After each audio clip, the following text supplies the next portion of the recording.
this time I'm going to hand things over to our presenter, Michael Hamm, and take it away.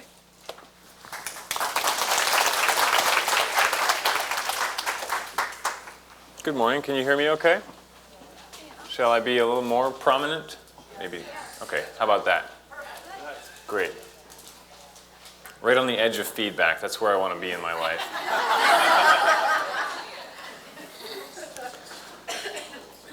Let me just say once again to Mark and the other volunteers who put this together. Am I right on the edge of feedback? Okay. I want to be right over the line in my life. Okay. How's that? Still a little feedbacky? That's just my voice. The man with the headphones says. How about this? I'll project to the walls. I will gesticulate for anything you really need to take note of. Just want to say there is a lot of effort and planning and on top of itness that it takes to gather folks together in a room like this. And so to Mark and the other volunteers, I want to say really great job and a really wonderful gathering we have here. So thank you so much.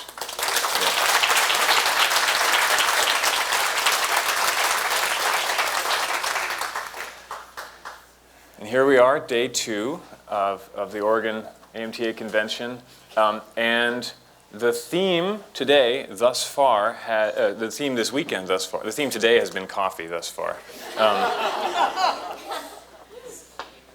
This weekend, at least yesterday, what I loved about yesterday was the emphasis on therapeutic relationships and this very kind of humanist take on what we do.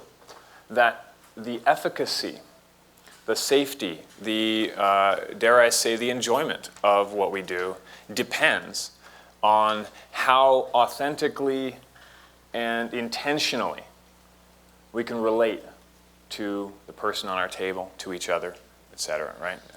And so I'm hoping to hold all of that in mind as the main theme, even as we delve into a bit of physiology, even as we delve into some anatomy, because that's also present in my mind when I work.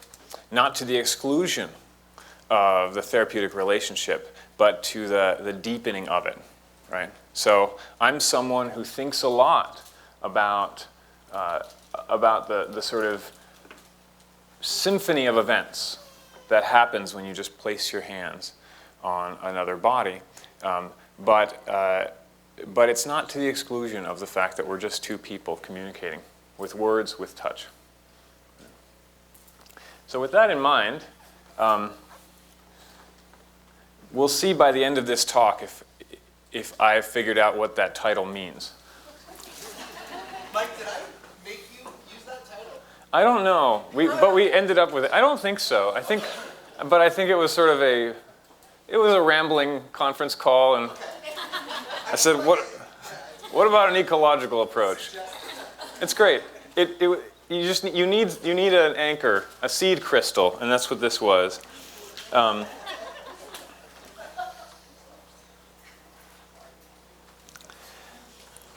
Let's see, does my clicker work? It does. Okay, so let's talk about the nervous system, and when I speak about the fascial system in this talk, it'll be really in relation to nerves. So there's lots of ways of speaking about fascia. Many of them get kind of contentious. It's going to be a constrained reference to fascia as the surrounding container of the nervous system and pertaining to the nervous system physiologically. My name is Mike, and I live in Seattle. That's how it looks all the time. Yes, well, that's how it looks. That's true. It is a city under rapid construction. I live to the left there. Just pan to the left, and I live on Capitol Hill. And my life is still, I teach workshops about once or twice a month, but a lot of my week I'm doing this still. So very much in private practice, and I also work in a busy medical clinic. And perhaps to amuse myself, I think a lot about this clinical interaction that we do. Also, along the way, I've had a chance to do a little bit of research. So a few years back, I collaborated with a computer scientist at the University of Washington, and we took a series of, up on the top left, we took a series of slices from the Visible Human Project, so kind of full color slices of a human, and we identified sort of major planes of dense fascia and also the major nerves flowing through it. And then we constructed sort of a 3D wireframe model of nerves as they relate to major fascial planes, which might be interesting if you're curious about nerve entrapment as they pass through dense layers, or if you're curious about the mechanics of the nervous system. How does a nerve move when we move? I was certainly interested in that, and that was a fun project. Happy to send you the research poster on that if you're interested. Let's come back to this image for a sec, because so much of what we talk about, this is a really wonderful moment in the history of our profession, because as long as we've had written record, there have been body workers, right? There have been manual therapists. And for that whole history, there have been very smart, creative, compassionate, curious people doing this, coming up with ways of helping people feel better. So what has changed is the language around what we do, the mechanistic understanding of what we do, the schemata, the images that flow through your mind when you're doing the work. And those images are essential because they help you take an impossibly complex system in front of you and make decisions, ask questions, help you flow from one moment to the next. Where do I start? Where do I go from there? What do I do about this tissue that's gripping or this tissue that's melting? What does it make me ask if I notice a certain behavior under my hands, right? So a lot of what's so exciting about this time is that we're so connected, we're communicating, that a lot of the foment that you see at research conferences or on heated Facebook discussion groups is this kind of cooperation competition thing. It's what David Hume calls, he says, truth springs from argument amongst friends.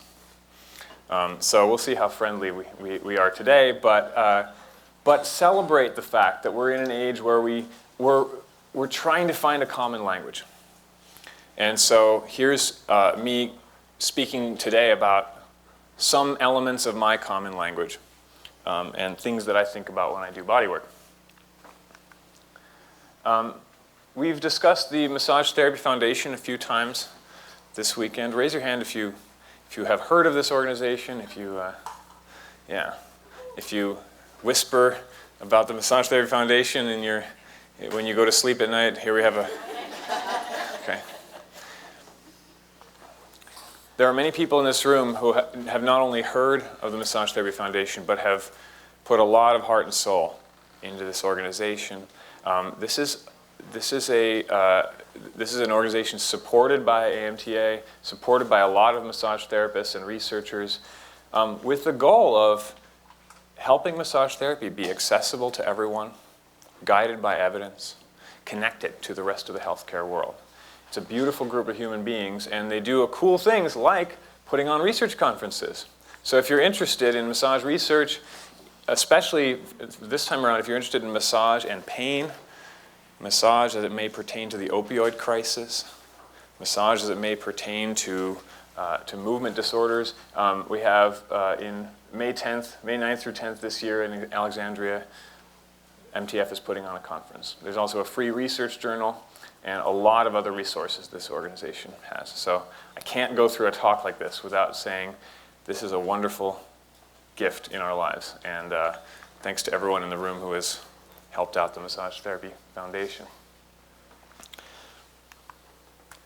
Just a note on evidence. Oftentimes when we talk about evidence in our world, it either doesn't get mentioned or it gets used as a kind of cudgel, like a way of saying, I have better evidence than you, thus I am intrinsically morally superior to you. Right? I'll make a big picture here. It's not essential, but you can look at it later. As a general rule, what I'm telling you today has low quality evidence. Okay? So what I mean by that is it's not very strong evidence. I hope it's useful. Okay? When we talk about evidence in the healthcare world, you will oftentimes see people talk about a pyramid. It's kind of like the food pyramid, but it's actually useful.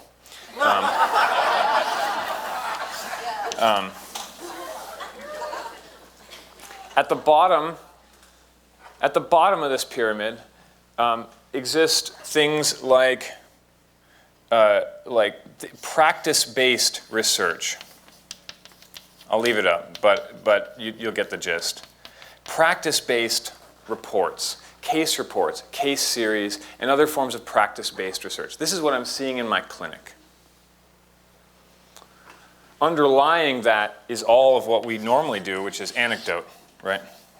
Which is a beautiful thing. It's us talking about what we see kind of informally or writing it in a magazine. That's great. Then we have practice-based reports, okay? Then we have what we might call preliminary studies, pilot studies, protocol studies, basic research. Like here, I studied these cells in a petri dish, or I studied this animal model, or I got 15 people together for a basic experimental trial. Does that make sense? And then there are sort of, you might call them clinical trials, or really systematic experimental research. And then finally up here we have syntheses, like systematic reviews, like meta-analyses, like evidence-based guidelines, okay? So this is an idealized model. What I want to say is that, as we go up this pyramid, the strength of evidence gets greater. That's to say, it's hard to get up here, and when something gets up to this level, it should be shouted from the rooftops, right? Things at this level for our profession are few, right? We have some meta-analytic evidence now that massage therapy is effective for many forms of pain. That's a big deal. 10 years ago, we didn't really have that, right? We also have high-level evidence that massage therapy is useful for mood disorders, effective for mood disorders, especially anxiety and depression. That's a big deal, okay? Most other things that we claim about massage don't make it up that high on the ladder. It's because it's hard to study. You need to gather a lot of human experience very systematically to make it up to the top. Most of what I'm talking about to you today is on the level of practice-based and basic science. Okay? Make sense?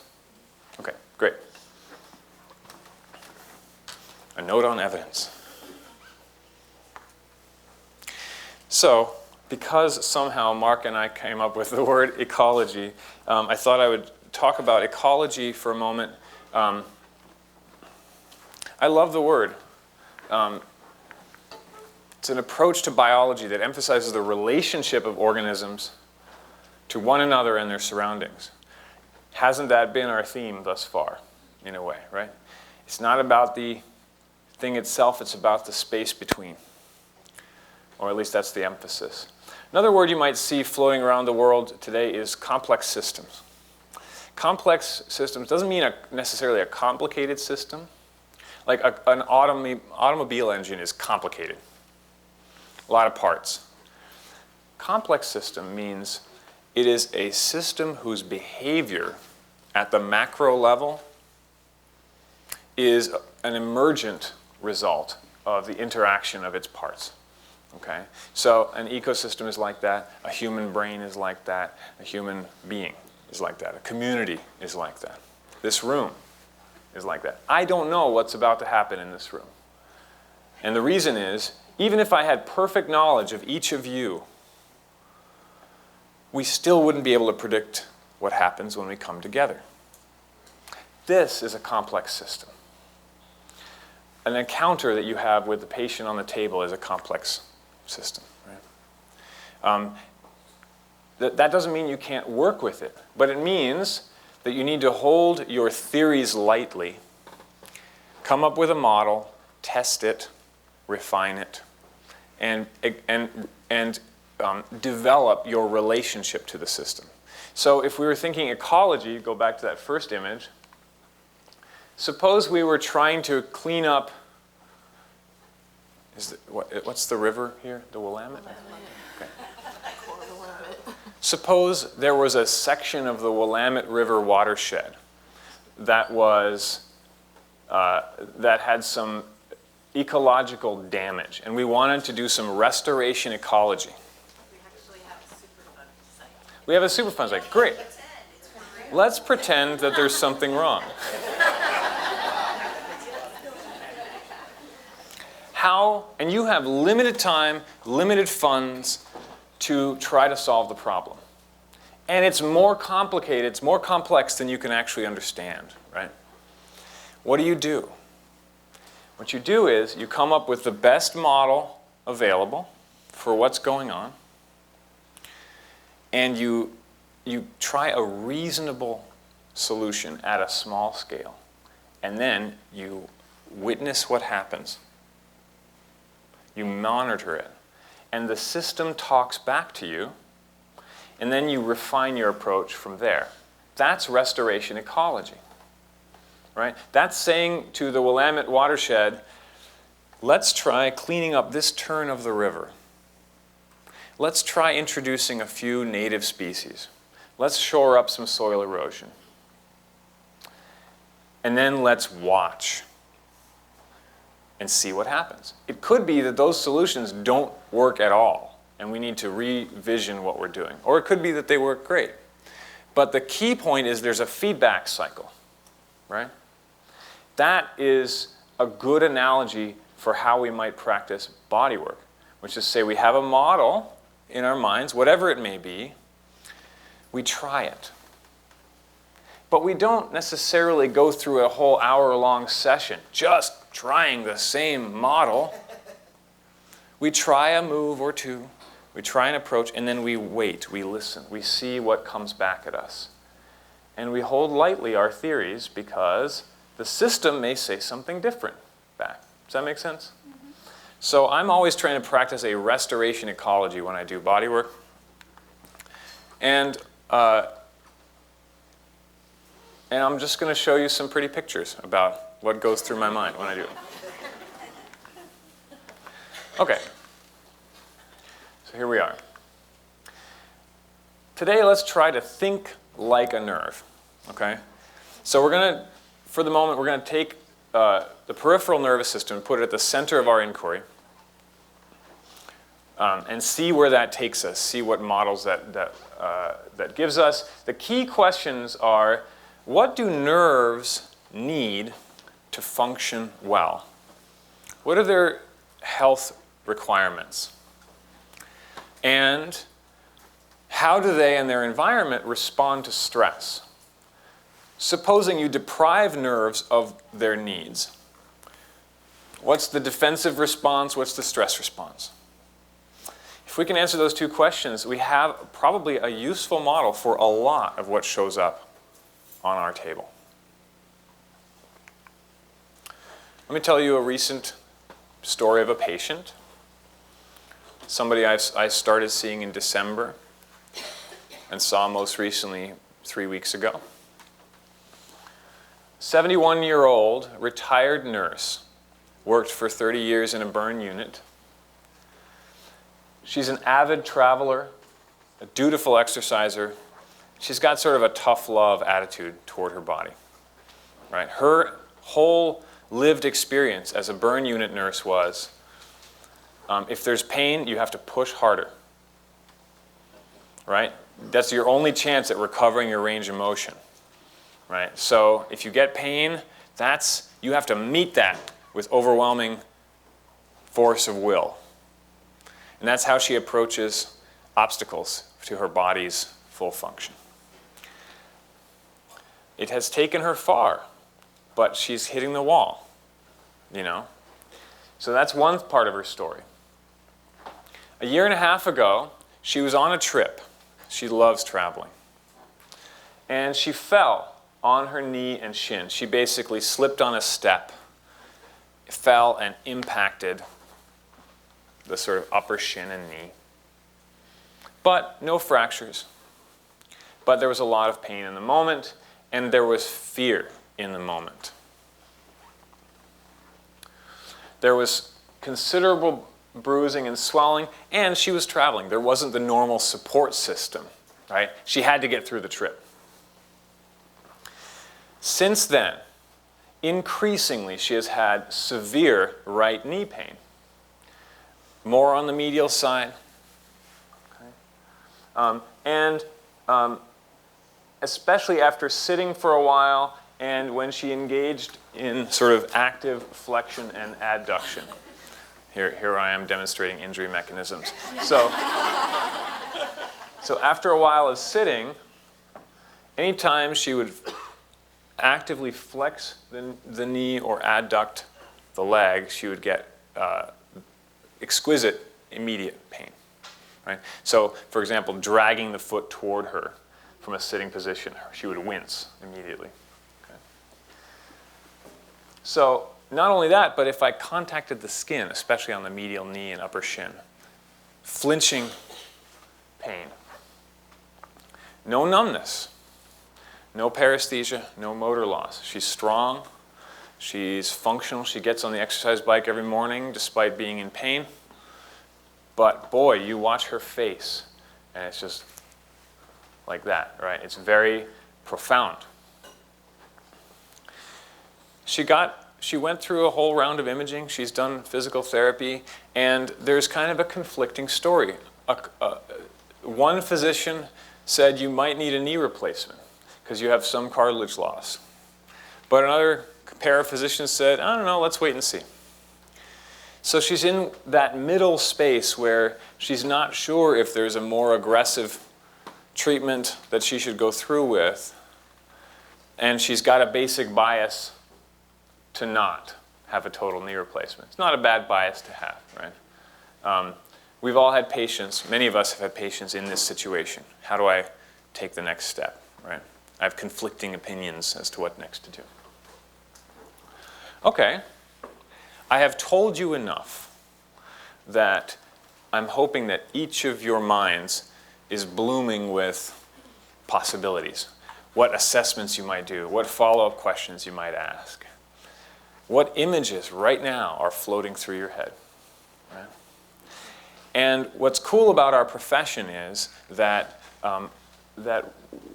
we all have different images, and the models we use to explain stuff like this are always evolving. So when I first went to massage school, a lot of the images that would have shown up in my head are like this. Right? So these are from Frank Netter's Atlas of Anatomy, and someone comes in with knee pain, and my first biased image, right, is I'm thinking about orthopedic structures. What's the integrity of the menisci, the cruciate ligaments, the collateral ligaments? Tell me about the patellar mechanism, the retinacula, the tendons, and the patellar ligament. Talk to me about the pes anserinus on the medial aspect of the knee, right? Someone comes in like this, with pain, with flexion and adduction, and medial knee pain. Oftentimes, for many years, my first the image that would float in my head is, I'm wondering about that goose foot, that pes anserinus, right? Well, those images hadn't fallen away, and I tested these structures, and it didn't quite fit, right? I didn't have a clear positive for any of this.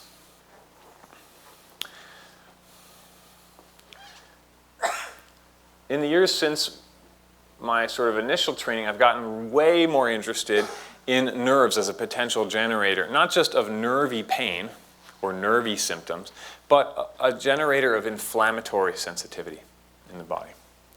And so I did a little PubMed search, and I sort of asked, medial knee pain nerve, basically, because this was the area of her greatest pain here. And sure enough, there is some middling evidence, some case reports and some basic experimental research on irritation, entrapment, inflammation to the saphenous nerve, which is a nerve that runs down the adductor compartment superficially, passes through a little tunnel just above the knee, and then flows and innervates all the structures on the medial knee and upper shin. Okay? So that's the saphenous nerve. It's a branch of the femoral nerve coming from the middle lumbar spine. And I see articles like this: conservative management of saphenous nerve entrapment in a female ultramarathon runner. Who's heard of PubMed? Great. It's beautiful. You don't need to read a full research article even. You can just, on your massage lunch break, one of those days when you're feeling like every massage is the same. You're feeling a little burnt out maybe, and you're like, oh, I hope I don't do 3 more massages that are exactly the same. I have a great cure for you. Take 15, 20 minutes on the lunch break. Just go to PubMed and start typing in terms. Read an abstract or two, just a paragraph. I guarantee you your afternoon sessions will be different. You'll be asking different questions. I don't know if you'll be more effective, but you'll be less bored.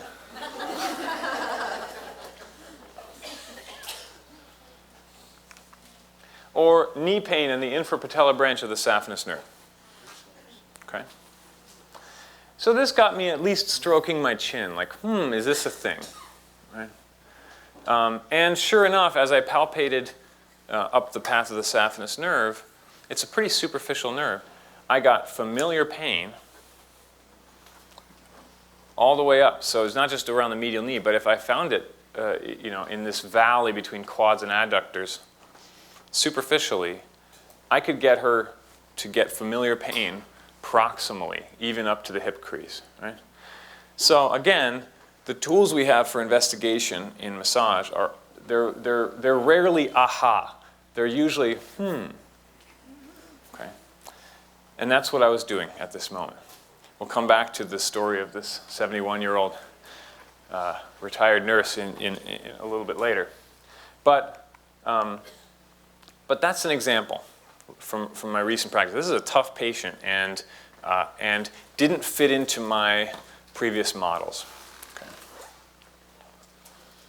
Those are the gems, the ones that confuse you, right?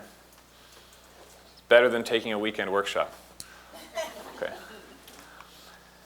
There's many reasons to be curious about the health of the nervous system, things that we see all the time. Okay? So nerve tension and nerve entrapment. There are a handful of commonly identified nerve entrapment conditions that are on the tip of all of our brains, right? Carpal tunnel syndrome, thoracic outlet syndrome, sciatica. But a lot of folks who study nerve entrapment, from the worlds of surgery to the worlds of orthopedic medicine, imaging, suspect that nerve entrapment is a widespread phenomenon, and it is oftentimes not bad enough to call it a condition, right? But it may be explanatory of a lot of discomfort. For example, pain in the low back along the iliac crest. A decent model for that might be irritation of the cluneal nerves that have to perforate through the thoracolumbar fascia and then flow over the flow over the buttocks. So if someone's got low back pain and they get familiar pain when you press on their iliac crest, there's not a lot of other structures there that could be generating that discomfort. So nerve entrapment might be widespread. It may not be bad enough for a surgeon to identify it and make room around the nerve, but think about this as a potentially wide-reaching phenomenon. Chronic spinal pain. I work closely with a lot of physiatrists in Seattle, and their days are filled with people who have persistent discomfort at specific spinal levels and altered sensation, altered motor function, and long-term feedback loops of pain. Right? And for those physiatrists, they think a lot about segmental pain in the spine, and they will do things like diagnostic nerve block injections, where they will try to eliminate the noxious input from a specific nerve, see if the symptoms go away. Many times they do. That leads them to think, we've isolated the phenomenon to a specific spinal level, right? But what we might call irritated facet joint, or a rib out, or a knotty deep paraspinal muscle, right? These could be examined from an irritated nerve lens as well. Fibrocontractile disorders, the most commonly known of which are Dupuytren's contracture in the palm, frozen shoulder in the shoulder. Again, these are tough conditions. They are multifactorial, but they involve an altered immune response. Right? They involve local cells in the connective tissue being inflamed and engaging in defensive behavior. One of them is to proliferate extra collagen and to grab the collagen matrix and pull in like this. Hence, we get a sticky shoulder capsule or a tight palm or a trigger finger. Right? Sometimes we see this in the plantar fascia as well. Low level of evidence, but some preliminary studies that try to knock out inflammatory drive to the nerves innervating those tissues have had some promising results. Who knows, right? But it's at least worth our time to ask the question, is there, for a frozen shoulder, is there a proximal inflammatory pattern that might be driving a perception of threat in the local immune system of that shoulder? Cervicogenic headache. Ever get headaches?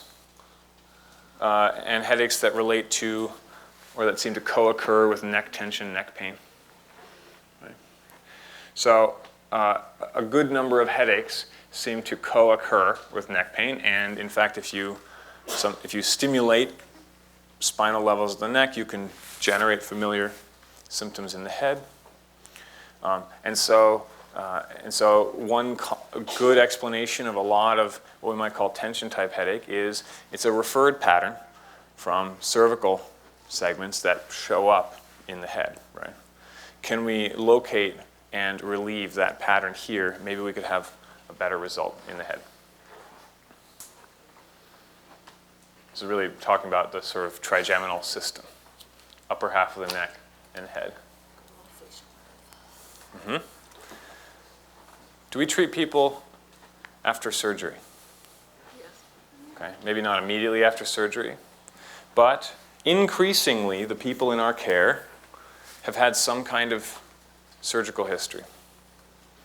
And we can play a very important role for that on many levels of people's organism, right? So we can help people feel more whole after a kind of a gauntlet that they've gone through, right? We can help folks come back into themselves after surgery. But oftentimes people have specific issues as well, where they might have entrapped nerves at the surgical incision site. They might have altered sensation that they're trying to relate better to, right? They might have compensatory patterns that we can help them find a safe way of learning to move again. Okay, so if we are informed as to what transpired both before the surgery and during the surgery, sometimes we can help folks safely recover their best function. And a knowledge of how nerves relate to their container might really help us there, help us be safe and perhaps effective. Anybody got trained in trigger point work? Okay. It's a wonderful, interesting time to have a trigger point skill set. Because when we talk about trigger points, there's really two levels that we talk about it, right?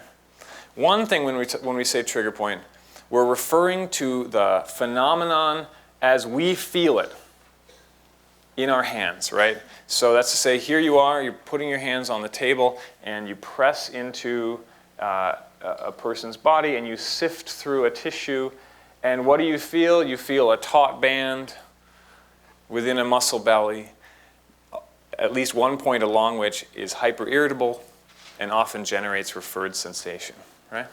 Is that a decent definition of a trigger point, right? That's the macro level. That's the therapeutic relationship level, right? There's another level of a trigger point, which is all the stuff about a malfunctioning myofiber or a sort of feedback loop in the gamma efferent system. Have we heard this too? The sort of histological description of trigger points? Okay.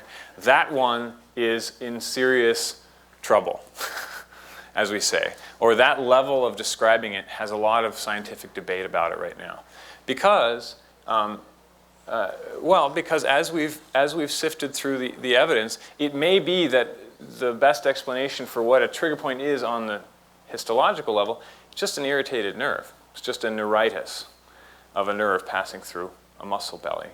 There's some great and spirited debate on both sides of this, but realize that that on the macro level, you know, there are taut bands, there are irritable spots that reproduce pain. If it helps to rest on that spot and so that it goes, no, okay. Or to engage in the muscle in some reciprocal inhibition or some contract relax, or to ice it down and then stretch it, right? These are phenomena that seem helpful on the macro level, and we can hold dear the sort of the felt sense of it while allowing the mechanistic understanding to evolve. Check in on, if you're interested in that, there's definitely some wonderful research debates on what is a trigger point at the histologic level. And then you can kind of say, well, does that match up with what I'm feeling? How does that change my treatment approach? Right? Okay. So there's lots of reasons to think like a nerve. What's a nerve?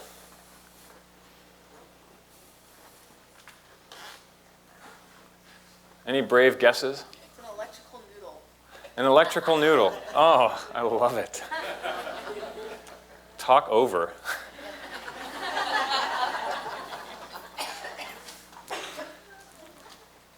Most of the times when we think about nerves, we refer to metaphor, right?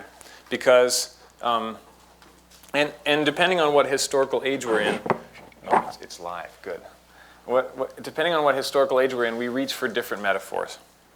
One metaphor that we reach for in the modern age is an electrical wire, right? A nerve is like a wire, and it malfunctions when the wire is disrupted.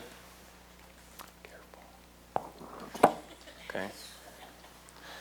If you were like Descartes in the 1600s, you would have said a nerve is like a hydraulic tube that actuates the muscles with pulsed fluid. And Descartes has some really good reasons to think that. Well, if you dissect a living nerve, it's pressurized. It'll burst, and out will flow a clear liquid. And so Descartes said, well, we can't believe in sort of magical hand-wavy stuff. We don't believe in action at a distance. Somehow the brain is controlling things. The best and most modern technology at the time was hydraulics. And so Descartes said, a nerve is a hydraulic pulse tube, right? And that's how muscles are controlled. And it was a beautiful theory. It actually led to some good clinical approaches, because guess what? You remove the pressure on a hydraulic tube, and the muscle functions better, right? So here we are in the modern age, and we think of nerves like wires or electrical noodles. It helps us understand some things, but it tends to gloss over other things. So we tend to be much more attuned to electrical sensation, numbness, motor loss, because that accords with our wire metaphor. But we tend to underplay the potential of nerves to generate inflammation in tissues, to play a role in immune processes, right? So we tend not to think of nerves as being in active communication with the immune system, but they are, right? And also we think of nerves as being sort of sensory or somatic motor, but we have still an incomplete understanding of nerves autonomically, parasympathetic and sympathetic. So here's what a nerve is physically. A nerve is mostly made of fascia. It is nested, pressurized tubes of dense collagen. And those tubes are nested in such a way that the subunits of the nerve can rearrange themselves inside the larger tube, so that if you push on a nerve, the subunits can kind of rearrange a little bit, and they don't have to deform. You know, it's like if we were all in an elevator and another person came in, we could all kind of rearrange a little bit. We wouldn't need to squeeze, right? So that's how nerves are arranged internally. Important to the function of a nerve, and this will come into play very soon, is that nerves have their own blood supply and their own nerve supply. A nerve within a nerve, which in Latin we say nervi nervorum, right? So nerves have intrinsic blood supply, intrinsic nerve supply. That's absolutely key to understanding the physiology of a nerve. To be a nerve is a hard job. You need to convey nerve impulses from the brain all the way out to the most distal tissues and back. And you need to do that through lumbering, huge movements, right? And changing environments. That's the equivalent of us trying to have, 2 tin cans and a twine string between here and Seattle and trying to hear the person on the other end. To accomplish this, nerves need all that connective tissue padding. They need lots of energy. They need glucose and oxygen and metabolic transport along the nerve. Right? So it takes a lot of energy to be a nerve. Right now, at rest, 20% of all your energy, all that coffee and a continental breakfast, is going to just supporting resting potentials in your nervous system, right? So a lot of energy is burned just maintaining nerve function. Nerves need blood. They also need to be able to regulate that blood supply and regulate their inflammatory behavior. And that's where the nerve of the nerve comes in. The intrinsic nerve supply, when we've looked at it histologically, comes in 2 main varieties. Nociceptors, that's to say inflammatory regulators, and sympathetics, that's to say they regulate the diameter of blood vessels. So nerves are innervated by tiny nerves that regulate the blood supply to the nerve and also regulate the inflammatory behavior of a nerve.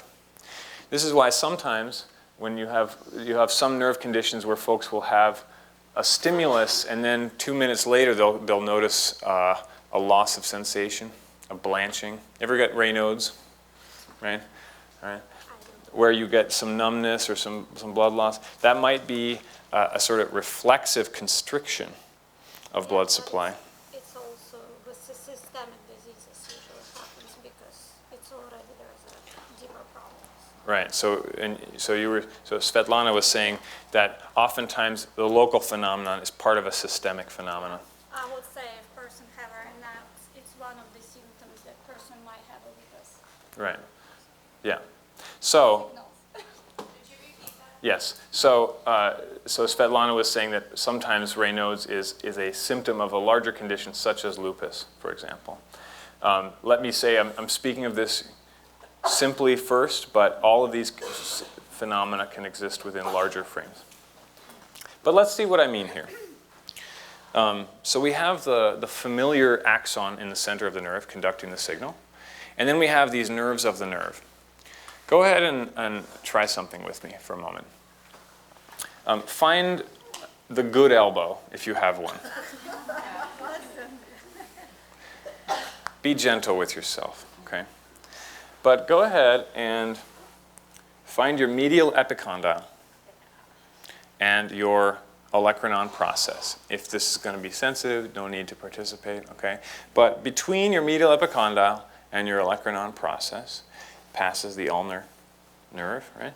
So if you find that valley and you explore distally and proximally in this valley, okay, you might get a little bit of feedback from your nervous system, all right? Now, as you explore this valley, be nice, okay?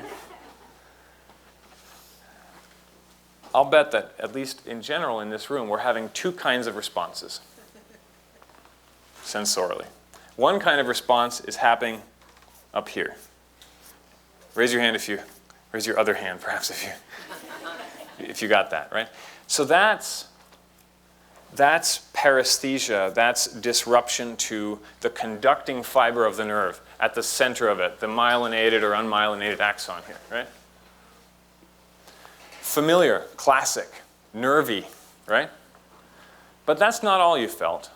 You probably also am feeling kind of a bruisey, irritated discomfort local to the nerve.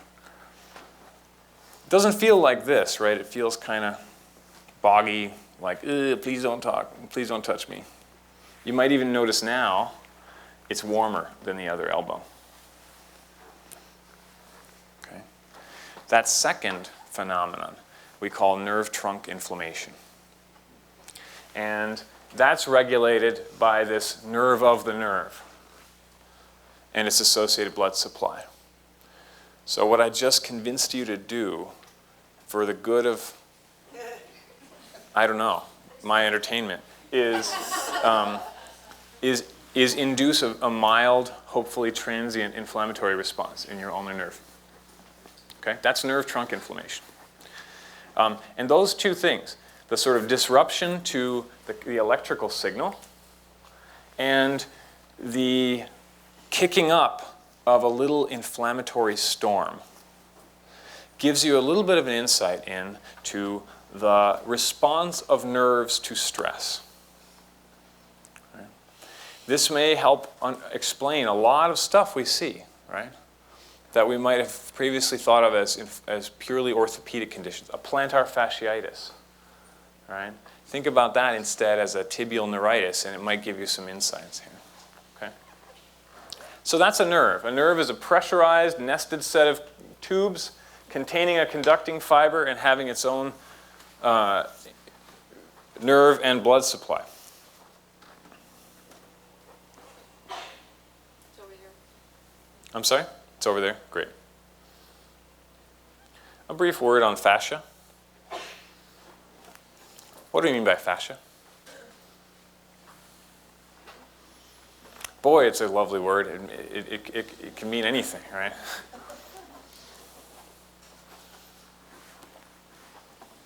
It's been with us for a couple millennia, and when I speak about fascia today, I'm talking about something very specific. When I say fascia, I mean dense, irregular membranes in the body. Okay. That's the specific type of fascia. There's 4 subtypes embryologically of fascia. That's to say skin and superficial fascia, that's one subtype. Myofascia, that's to say the fascia that covers bones and muscles, and that's the most familiar kind of fascia. There is visceral fascia, which tends to line our organs and blood vessels. And then there's meningeal fascia, which covers our brain, our spinal cord, and all peripheral nerves. Okay? People have been trying to find a way to distinguish the word fascia from some larger word that means the whole tensional network of the body. The best version of this I've found is the fascial system, or the body's connective tissue matrix. That's not just fascia, that's sort of the whole tensional, pressurized subunit of the system of the body. So we can say the fascial system, if you like. What I don't mean by fascia is it's not the catch-all explanation for any connection in the body, right? If you push on someone's heel and they feel something in the base of their head, and you say, well, that's your fascia. You can, I mean, that's fine. You can say that. Just wink at yourself when you say that, okay? Because we don't know. There's many potential explanations, right?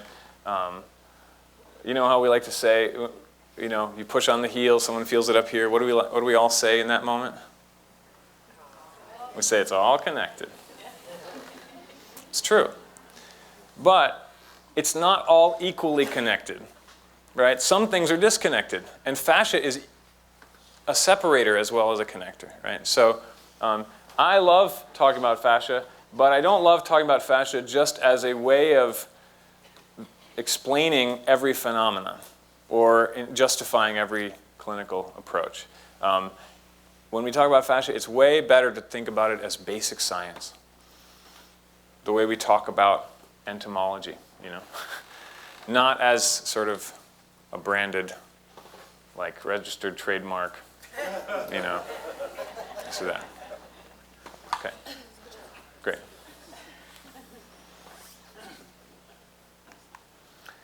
So there's, just quickly, skin fascia, deep fascia or myofascia or axial fascia, that's the most familiar kind.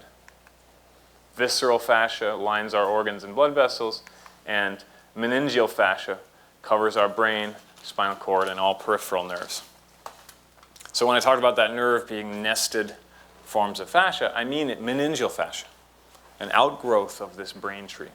Okay? That's the sort of intrinsic fascia to the nervous system. When we talk about the interface between the fascial system and the nervous system, this is literally just a picture of a whiteboard. If I could draw it for you now, I would, but PowerPoint is better for this. When I'm pushing on the body and trying to decide what to do as a body worker, I try to think in terms of three key interfaces between the fascial system and its environment. Oh, sorry, the nervous system and its environment. One is the receptors in the tissues.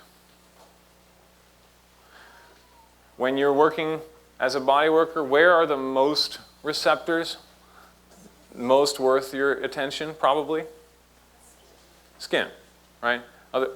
AKA superficial fascia, right? So receptors that live in the skin are the first and probably the loudest input you have into the nervous system. Okay? If you're going to communicate with this complex system, this is your medium. Okay? If you look into what a receptor is, it is, at its root, it's a joining between the nervous system and the connective tissue matrix. That's what a receptor is. So we'll get to that in just a moment. But here's a major domain of communication. Okay? Think about the neurovascular bundle. What's the path that the nerve takes to get to its tissue, motor or sensory? And is there any pressure, tension, or inflammation along this path?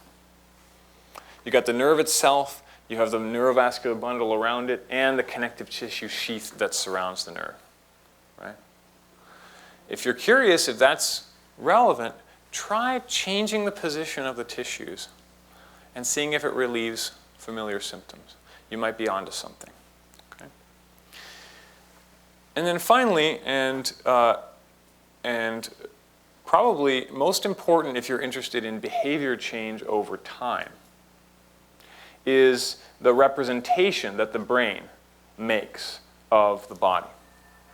So in the spinal cord and ascending levels in the brain, the nervous system is creating a simulation of the outer world, including the body itself. About every 20 to 100 milliseconds, okay? Think like 10 to 20 times a second. Your brain is making a new guess as to what reality is. Okay?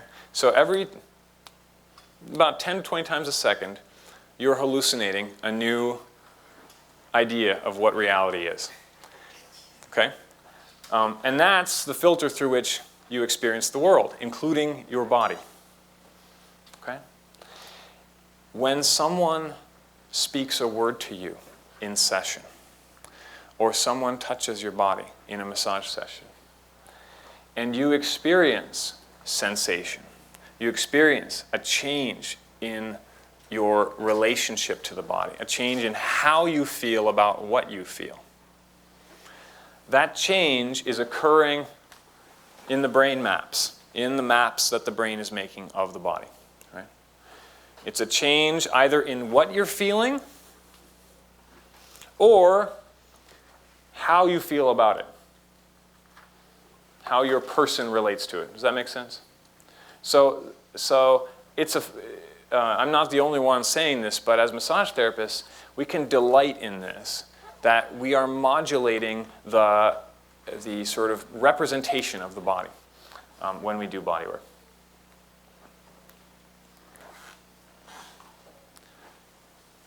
How much time do I have? Am I almost wrapping up here? 5 or a little more. Okay. Are you utterly bored right now? Are you wrapped? Are you somewhere in between? Okay. Okay. Ho, ho, ho. I heard a new one recently. I heard affascinato. It's so funny. Oh, nociceptive response. Okay.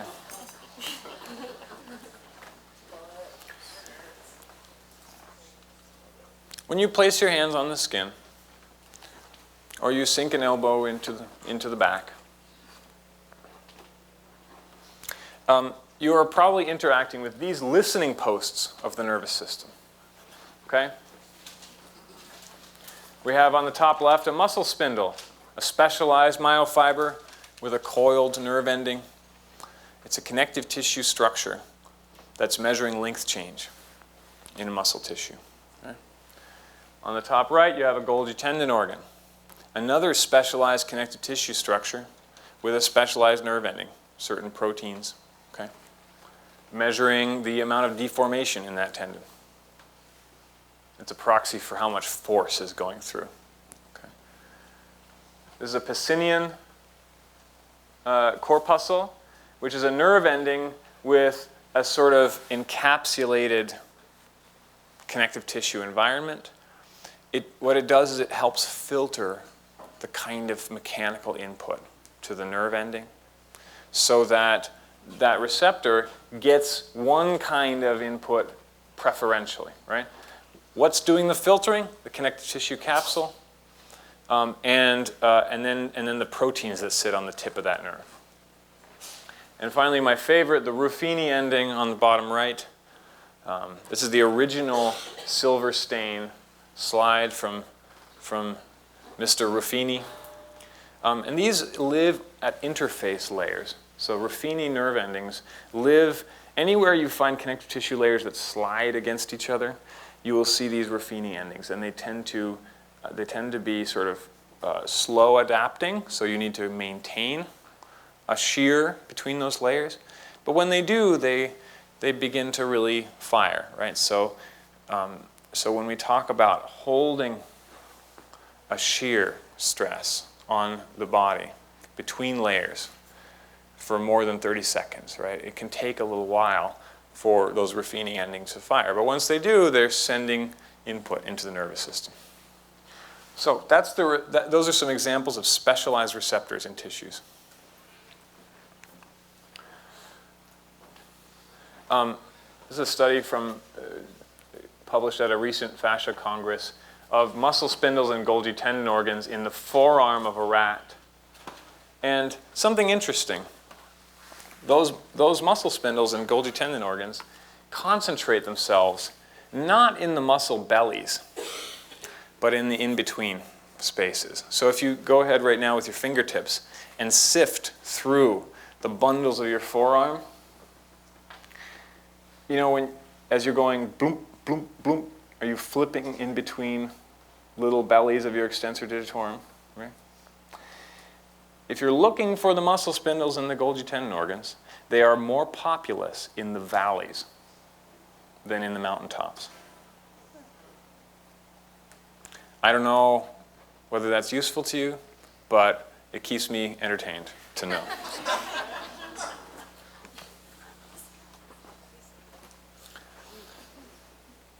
Speed through a few things here.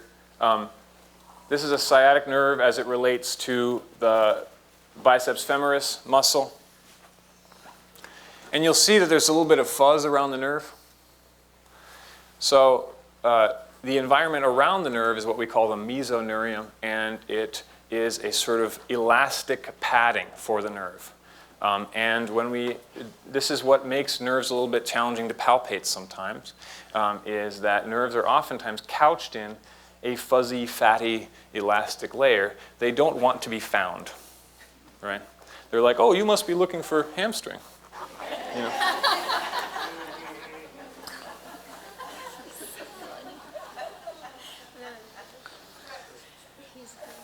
If you're interested in having a chance of affecting a nerve mechanically, right, it helps to know the larger fascial environment of that nerve. So you can take a guess as to its mechanical predicament, right? So if you were to kick a soccer ball, there's going to be more stress on the sciatic nerve if your foot is dorsiflexed, right?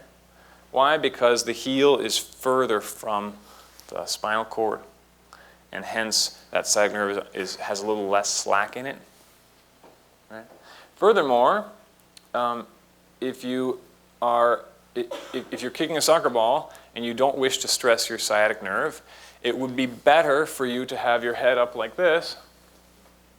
But let's say you're really chasing down that ball, and then you kick the ball. This is a perfect way to stress your sciatic nerve and spinal cord. It's called a slump test, right? And this exact mechanism of injury happened, I think, in the, I can't remember what year it was. Maybe it was the '04 World Cup. Was that a World Cup year? Altidore on the U.S. team had a hamstring injury. And I watched the slow-mo of this, and here's this player who routinely gets his legs stretched, you know, well past 90 degrees. So his hamstrings are actually rather flexible. But here he is chasing down the ball. And then his head is flexed like this forward, and then he gets to it and tries to kick it before the defender comes. And right there, he gets a hamstring injury. I don't know, I wasn't there, but I'm willing to bet that was a sciatic nerve injury as well, right? So when you make assessments of nerves, try to position the container of the nerves intelligently, either to elicit familiar symptoms or to relieve the stress on that nerve. So what's the ideal nerve fascia interface? We'd like to have a nerve that has the ability to slide and deform to preserve the tensional balance in the nervous system. The nerve needs and wishes for steady vascular supply. That's why you've been shifting in your seats, so that your sciatic nerves get healthy blood supply. A healthy nerve is able to recruit muscles to protect it. Right? So if your muscles are, for example, if you've got no gluteus maximus, you might have a more susceptible sciatic nerve because you don't have enough muscle padding to protect it. Right? Go for healthy glute max. Okay? And a healthy nerve becomes inflamed, but then subsides. Inflammation is a transient event. A less healthy nerve is one that simmers in an ongoing fashion. So neuroinflammation, briefly, on the top here is a rat sciatic nerve. On the left is a healthy, plump-looking one. On the right is a neuroinflammatory response. Okay? So this is a sciatic nerve that has been experimentally inflamed. You can see there's proliferated blood vessels. There's pus around it, white blood cells. It's trying to repair itself. It's a normal response. It often travels along the sheath of a nerve, so nerve inflammation will travel along a nerve sheath, just like my patient. And oftentimes, the larger system, the body, will engage in protective behaviors, such as muscle guarding, such as elevated pain response. So you'll see folks who have over time adapted to protect irritated or sensitized nerves. The good news is that nerves are mechanically very tough, so they're not usually in danger of rupture, unless you're flying off a motorcycle. But they can be sensitized. So our goal is to try to help this resolve and help the nervous system perceive less threat in its environment, systemically, locally, interpersonally, and interfacially in the tissue, right? If you're interested in this material, best thing I can recommend to you is to crack open your Atlas of Anatomy, but just view it from a nerve lens instead of a musculoskeletal lens. You'll find a lot there. There's a beautiful book by an Australian physio named Michael Shacklock.